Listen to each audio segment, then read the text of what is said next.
You see that toolbox in the kitchen and car parts on the counter. You know you're watching another Gunther's Garage. So what are we doing today? We're gonna change the color on these wheels from silver to black. That gives it that sportier look. And the silver, in my opinion, just kind of looks like an old lady car, at least with the silver paint on the car. They're two different color silvers, and in fact this was an old lady's car. An old lady who liked to run into curbs, as you can see. So this is not just a customization, but an actual refurbish. Any good project starts with a list. So first thing you're going to need is some paper and a working pen, which was really hard to find in my house, but then I kept looking and now I have three. You're of course going to need your tire tools, jack, and some jack stands, safety first. I'm not going to tell you how to jack up your car. You can read your owner's manual for that, because whoever wrote that owner manual has better lawyers than I do. It's nice to have some gloves, keep those fingernails clean. If you're married, your wife will appreciate it. If you're single like me, then it'll hopefully help you when you go looking for that girlfriend. Some wheel and tire cleaner will help. If you guys also be using some dish soap, just regular old dish soap. This is the cheap stuff, works great.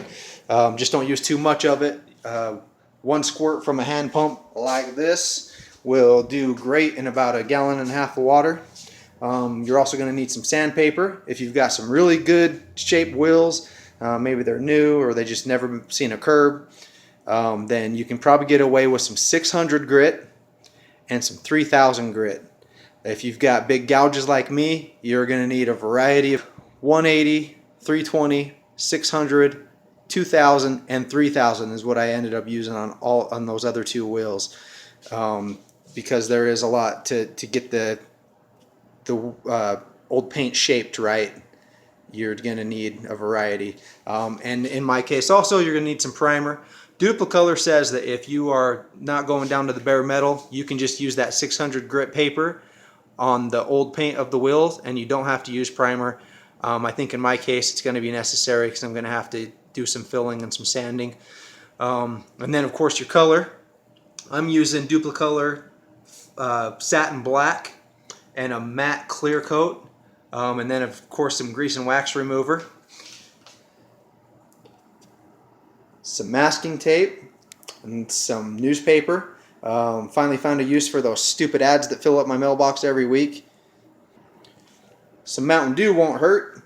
A Dremel maybe if necessary. I had to use it on one of my other wheels, and I'm thinking that one lip's going to need it too. Just with the sandpaper roll, I've got a 180 grit sandpaper roll on there. And some index cards. I'll show you what we're going to do with those later. And some microfiber cloths. And last but not least, patience. A timer is going to work wonders for you. Since I'm in my kitchen, I'm using my oven. You can use a stopwatch or whatever, but you got to wait between those coats about 10 minutes, depending on the weather. It's so tempting just to do coat after coat after coat because you want the job to be done. You're excited, but the best thing you can do, set that timer and just walk away from the wheels, because then you remove all temptation.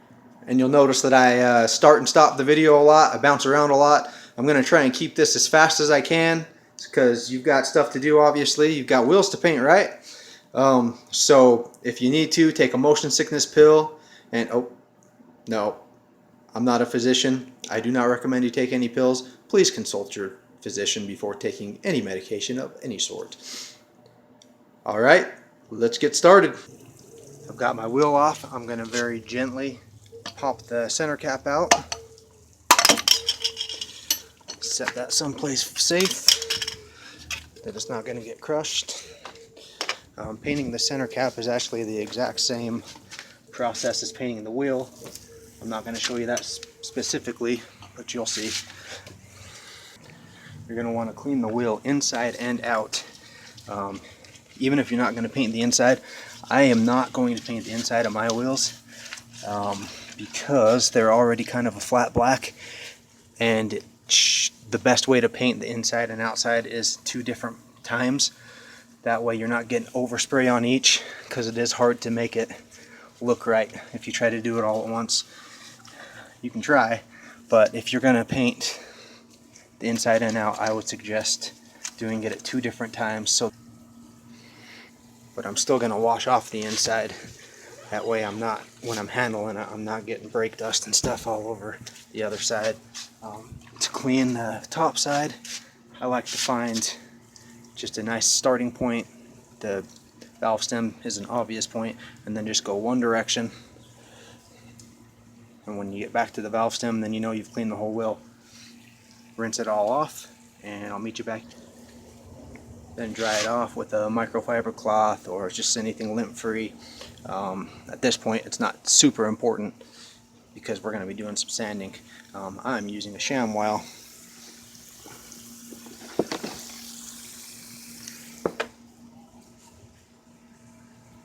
Do I look like him?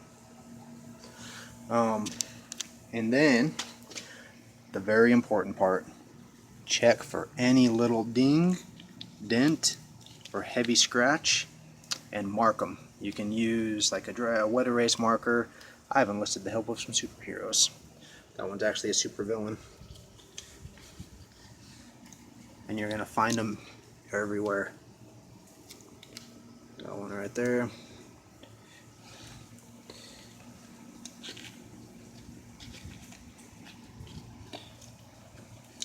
And this horrible one right here. But just go over the whole wheel. Any little tiny pits, I found that the tiny little pits are worse than the big gouges like that. Oh my gosh, they show through so bad once you start putting that primer on. And then you add yourself extra steps if you don't do this very thoroughly in the beginning. So just find every scratch, and then we're going to attack those with the sandpaper first. It also helps. And you'll notice I did go back to the stickers. The stickers are working way better than the marker was. You want to catch them first, so that when you go over it with the sandpaper, you'll just get everything, just scuff up the paint. But these require a little extra attention. So you want to attack them first, and it's really important that you mark them. Don't think you're just going to remember.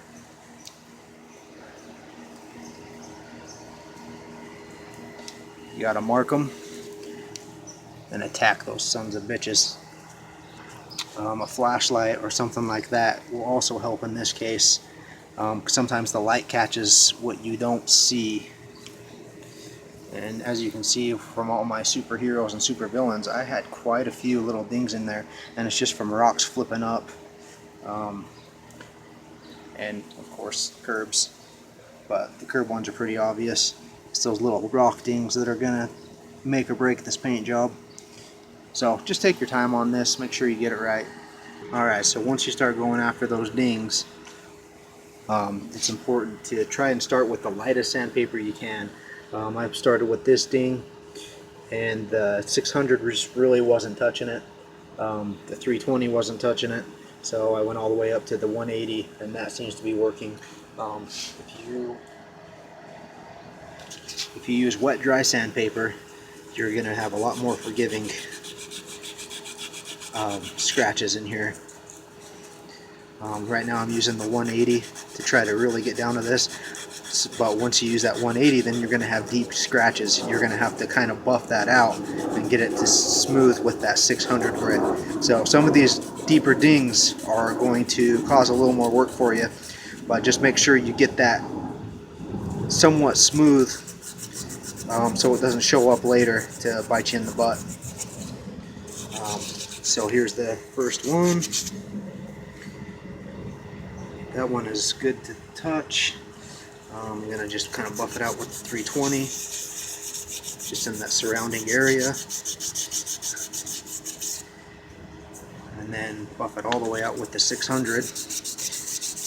And I learned the hard way that the tiny scratches that you think the primer is going to fill don't necessarily get filled with the primer. So take a little bit of extra time here and just make sure there's no scratches, and it'll pay big dividends in the end. So I think I've got that one good, and I'm just going to move along and do that on all of these until the whole wheel until the major dings are out, and then I'm going to go over the entire wheel with the 600 grit, just using that same motion, starting with the valve stem and just going one direction, one spoke at a time, until the whole thing is just slightly roughed up.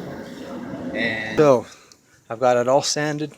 I'm just drying it off, and even though we're only about 12 minutes into this video, I'm about 2 hours into this job, so it just depends on your wheels. Mine, you'll see how deep I had to go with some of that sanding to get those little pits out. So I had significant damage to my wheels. If you had a nice new set of wheels, you're probably only about a half hour in right now, and you're doing really good. So once I get it pretty dry, then we're going to use our paint prep. I haven't even shaken a can of paint yet, so you can see that this was a pretty big job.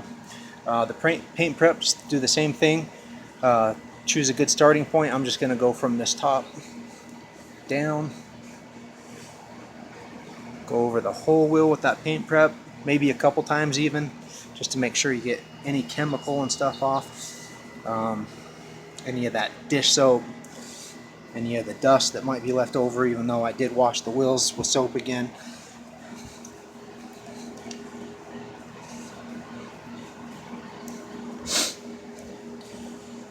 And then what I'm going to do, in my case, I'm going to tape off the inside and tape off the valve stem, and then we'll get out the cards, and the cards we're going to just place around the outside of the wheel, and that's going to protect the wheel from the paint. I'll meet you back here when I've got it all taped off and the cards in place. Okay, so I've got it masked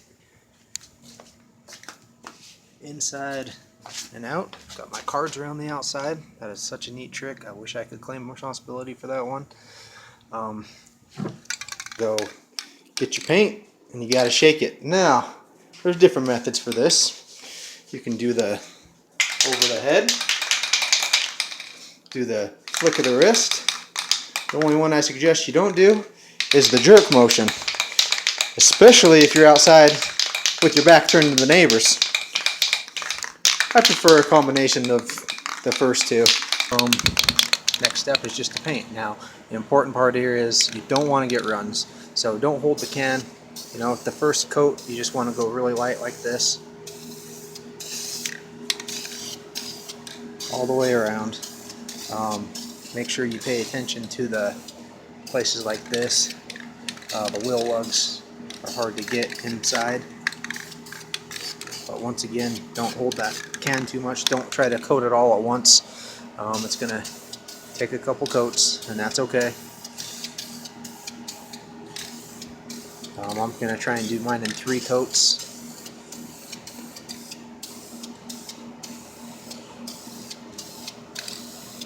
And the trouble after that, once you've done a coat, is waiting. Set your timer for 10 minutes. But, you know, just watching that clock, you're still going to get super anxious. So what can you do in 10 minutes to pass the time? You can scrub those beautiful calipers. No, don't do that. You can watch a Beyonce video. Just about any Beyonce video will do. Since you're painting, you're going to have some pretty nasty boogers, so you could pick them and flick them. You could text your ex, I miss you. I hate you. Please take me back. Seriously, any Beyonce video will do. Or you could always do something practical like work on the next wheel. But now, I'm ready for my next coat of paint, so I don't need to think about this anymore. Just make sure that you shake your can between coats before you start the next. And always between, just kind of look. If you have a run right now, then it's already too late, but you shouldn't. Make sure you get the outsides.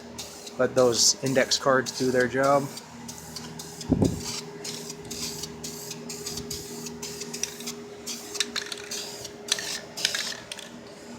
we should be able to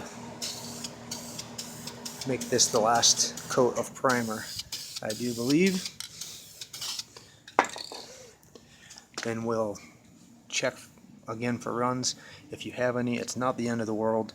You're just going to have to get that 600 grit and smooth them out. If you see any orange peel, you're also going to get that 600 grit and smooth it out. If it passes your eye test, you don't see any problems, then you just got to wait 10 minutes and you can start painting. If not, then you got to wait a half hour and start sanding. This video is getting pretty long, so we're going to make it 2 parts. I will meet you back here when we're ready to paint.